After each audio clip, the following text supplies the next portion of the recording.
Pemirsa Breaking News, pada hari ini pemerintah telah mengesahkan UU IKN guna meningkatkan pembangunan infrastruktur. Namun banyak yang menentang keputusan pemerintah. Sejumlah daerah telah melaporkan adanya aksi demo dan protes yang masih berkembang hingga saat ini. Ada beberapa tuntutan yang diminta oleh pihak demonstran, di antaranya yaitu pencabutan UU IKN dan juga fokus pada pembangunan di beberapa daerah.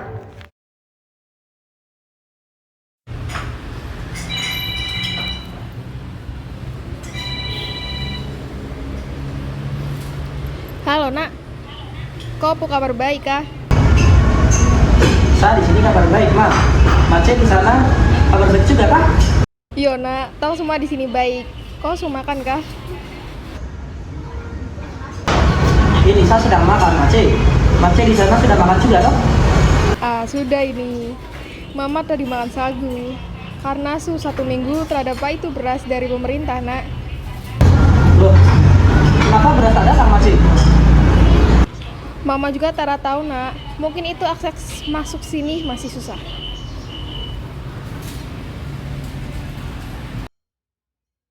Kamu masih mau gabung dengan demo nanti?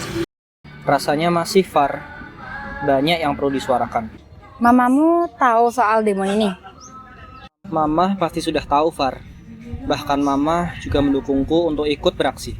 Ini pertama kalinya kamu ikut aksi ini. Kondisi di sana pasti tidak terkendali, Nen. Far, demo ini penting. Kita harus berbicara dan memperjuangkan hak-hak kita. Aku tahu kamu khawatir, Far. Tapi ini adalah kesempatan kita untuk membuat perubahan demi Papua kita. Aku janji akan berhati-hati. Lagi pula, demo nanti akan dilaksanakan secara damai kok. Baiklah, aku harap kamu berhati-hati. Oke? Pastinya.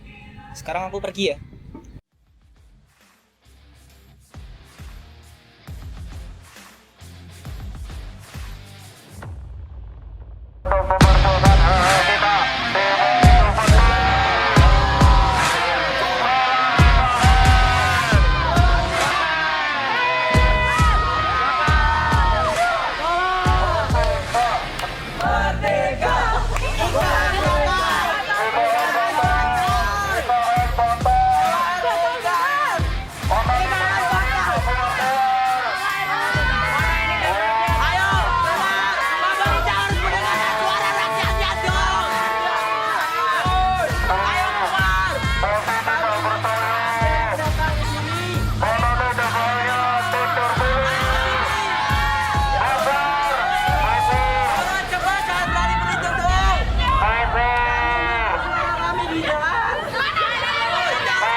Tenang. Saya akan mendengarkan aspirasi kalian dengan syarat kalian hanya mengirimkan 3 orang perwakilan untuk berbicara dengan saya. Kita bahas baik-baik.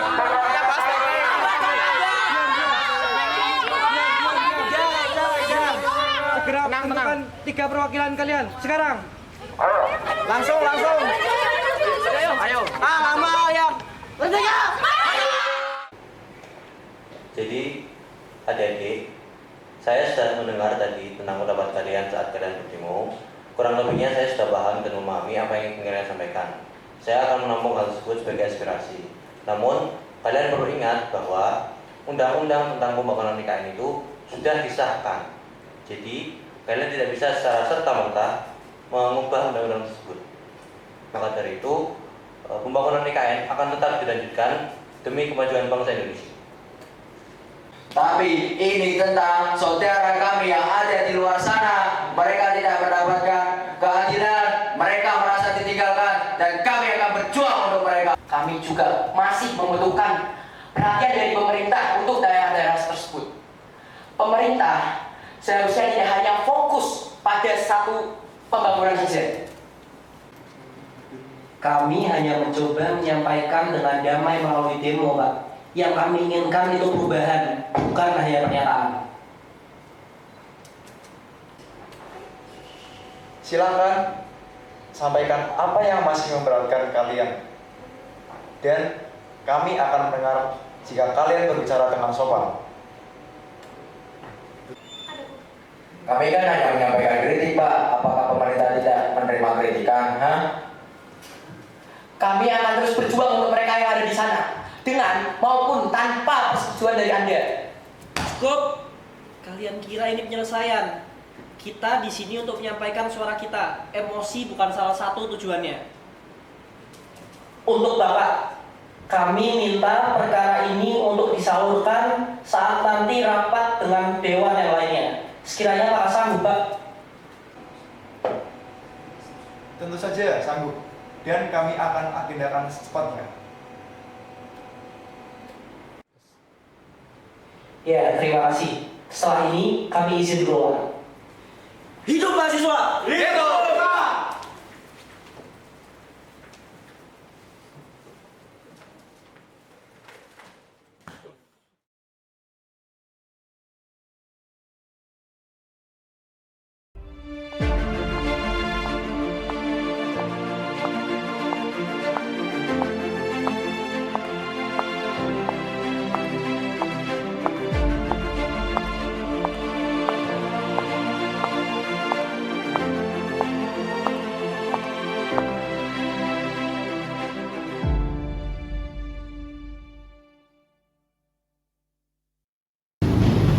Kabar pembahasan terkait RUU Ibu Kota Nusantara, Dewan Perwakilan Rakyat Republik Indonesia dengan Dewan Perwakilan Daerah dan Dewan Perwakilan Rakyat Daerah. Jika pendengar infrastruktur 1. Penanggulangan tidak merataan infrastruktur daerah. 2. Pembicaraan mengenai undang-undang pembangunan IKN Nusantara. Pimpinan Dewan Perwakilan Rakyat Republik Indonesia bersama untuk memasuki ruang sidang. Assalamualaikum warahmatullahi wabarakatuh. Salam sejahtera bagi kita semua. Om Swastiastu, Namo Buddhaya, dan salam kebajikan. Yang terhormat seluruh anggota Dewan Perwakilan Rakyat maupun perwakilan daerah. Sesuai dengan tata tertib, anggota Dewan berjumlah 21 dan dengan jumlah tersebut maka rapat hari ini telah memenuhi quorum. Sehingga rapat hari ini dapat diselenggarakan. Namun sebelum mulai rapat hari ini, alangkah lebih baiknya kita berdoa terlebih dahulu. Berdoa menurut agama dan kepercayaan masing-masing. Berdoa dimulai.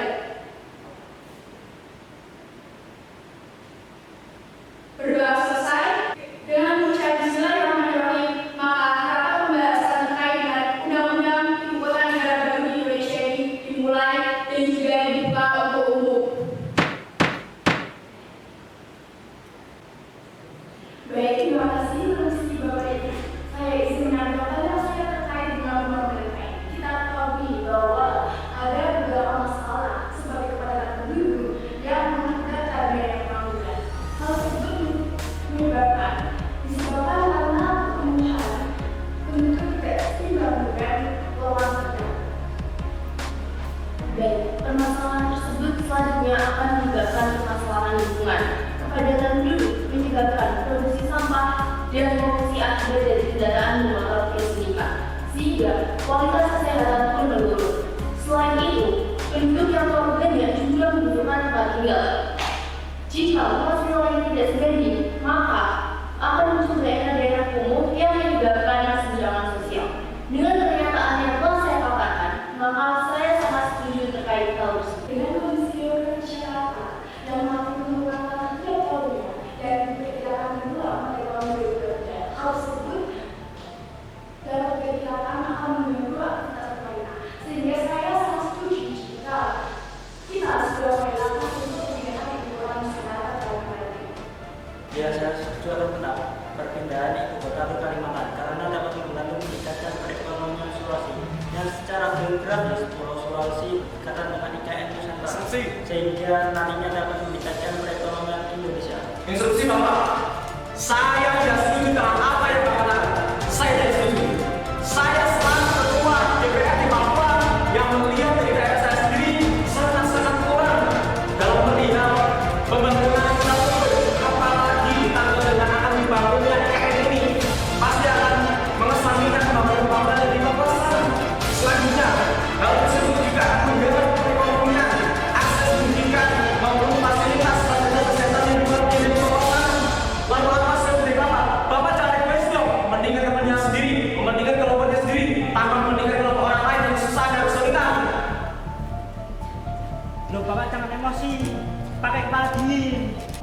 Bagaimana kita yang dari Papua tidak emosi?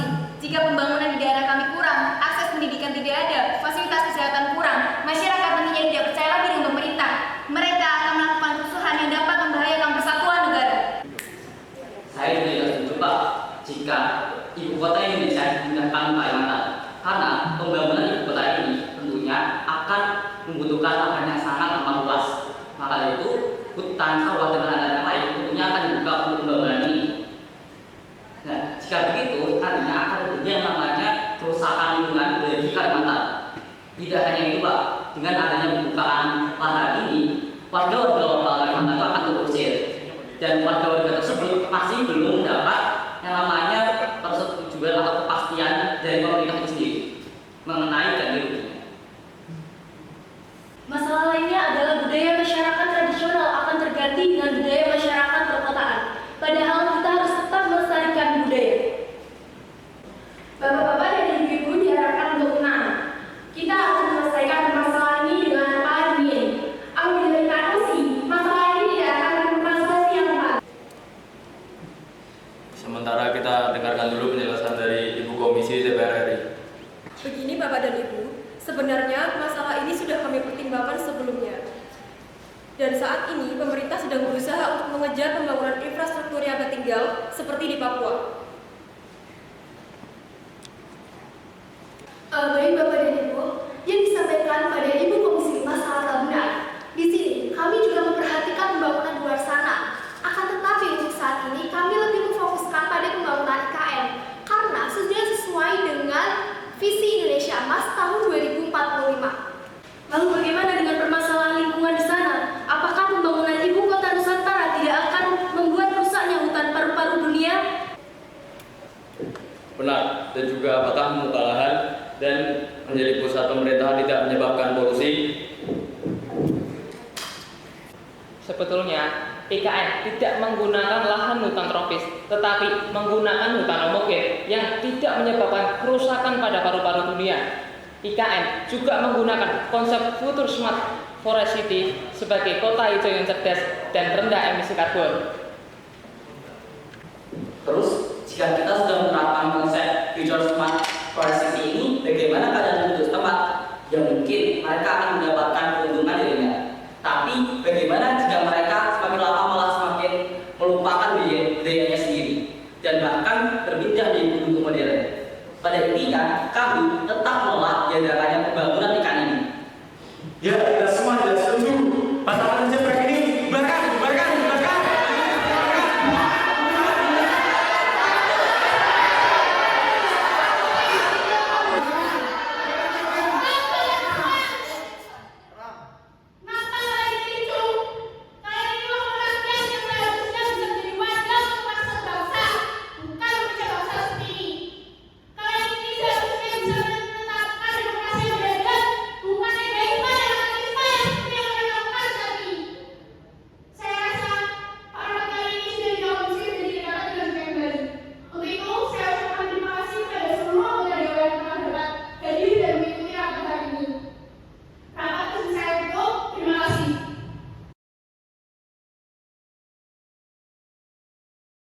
Assalamualaikum warahmatullahi wabarakatuh. Shalom, Om Swastiastu, Namo Buddhaya, salam kebajikan. Yang terhormat Bapak Presiden Republik Indonesia dan seluruh anggota jajaran kabinetnya serta para ahli. Sesuai dengan tata tertib, para hadirin yang hadir pada rapat kali ini telah mengikuti dan berdasar pada aturan yang berlaku sehingga rapat kali ini memenuhi quorum. Maka rapat tata eksekutif terkait RUU Pembangunan Ibu Kota Nusantara dapat diselenggarakan. Namun sebelum itu, alangkah lebih baiknya kita untuk berdoa terlebih dahulu. Berdoa menurut agama dan kepercayaan masing-masing. Berdoa dimulai. Berdoa selesai dengan mengucap Bismillahirrahmanirrahim. Maka rapat eksekutif RUU Pembangunan Ibu Kota Nusantara resmi dibuka. Baik, tanpa mengurangi rasa hormat, sebelumnya kita langsung saja masuk kepada pembahasan utama kita. Kepada Bapak Presiden, diharapkan untuk menyampaikan gagasannya terkait dengan pembangunan Ibu Kota Nusantara itu sendiri. Kepada Bapak Presiden, silakan Pak. Assalamualaikum warahmatullahi wabarakatuh. Salam, Om Swastiastu, Namo Buddhaya, salam kebajikan. Sebelumnya, saya mengucapkan terima kasih kepada Ketua DPR RI atas kesempatan yang telah diberikan kepada saya. Sebelum membahas hal-hal terkait IKN, saya izin menyampaikan terkait beberapa hal. Dilihat dari kejadian kemarin, saya sebenarnya prihatin sekaligus kecewa. Kenapa bisa sampai ricuh seperti itu?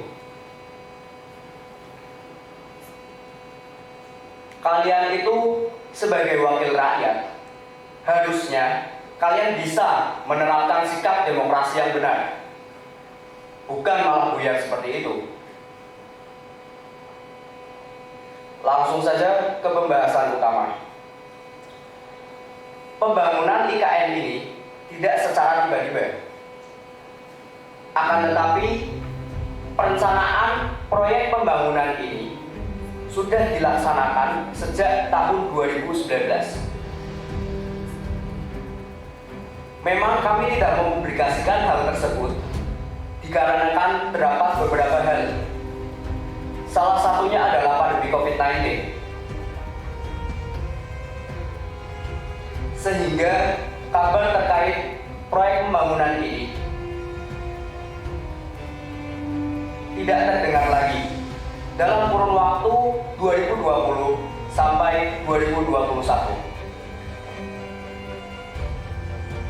Pemerintah baru bisa mengumumkan proyek pembangunan IKN ini pada awal tahun 2022. Saat keadaan sudah mulai membaik.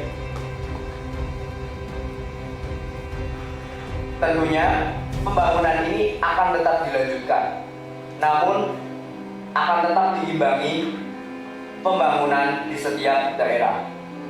Sekian. Wassalamualaikum warahmatullahi wabarakatuh. Kami tidak memfokuskan pembangunan hanya untuk IKN saja, namun kami memiliki program pembangunan di tiap-tiap daerah yang mana di daerah tersebut memang sangat-sangat diperlukan dikarenakan minimnya infrastruktur di daerah tersebut. Memang diperlukan persiapan yang matang untuk melakukan peran pembangunan tersebut, akan tetapi hal tersebut sudah direncanakan bertahun-tahun yang lalu. Perencanaan ini dilakukan untuk menunjang visi Indonesia Emas tahun 2045, yaitu mewujudkan tingkat kesejahteraan rakyat Indonesia yang lebih baik dan merata dengan kualitas SDM yang tinggi. Selain itu, juga untuk meningkatkan ekonomi Indonesia menjadi salah satu dari 5 kekuatan ekonomi terbesar di dunia. Oke, baik, izin menambahkan bahwa dana pembangunan IKN ini juga tidak sepenuhnya dari pemerintah, melainkan 40%-nya berasal dari investasi swasta.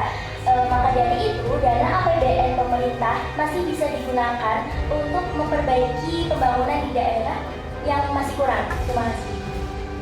Yang terakhir, kita tahu bahwa lahan hutan yang digunakan untuk pembangunan IKN adalah hutan homogen.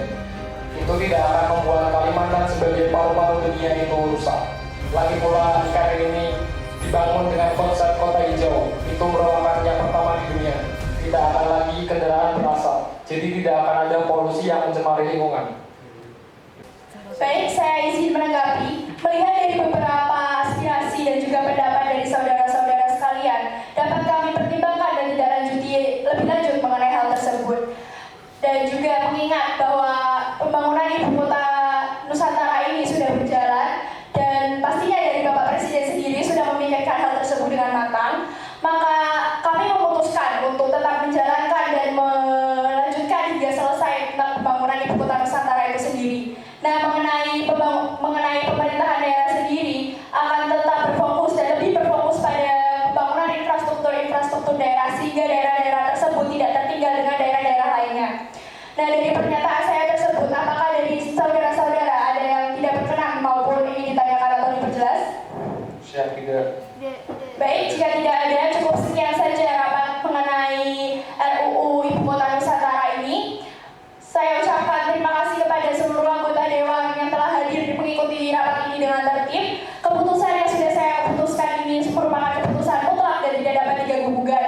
Maka rapat hari ini resmi saya tutup. Terima kasih.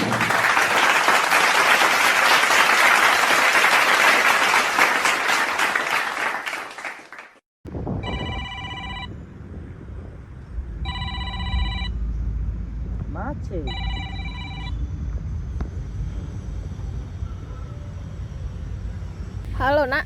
Halo, Mace. Nak, Mama sangat bangga dengko, Nak. Kau selesaikan kau pendidikan di Jakarta. Terima kasih, Mace. Ini semua berkat dukungan Dengko, Mace.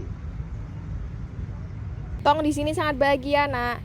Papua juga akan dapat perhatian yang pantas. Mama yakin kau punya masa depan yang cerah. Terima kasih, Mace. Saya akan selalu berjuang untuk Papua, untuk saudara-saudara kita di timur sana, Mace. Baiklah, Nak. Oke, Mace.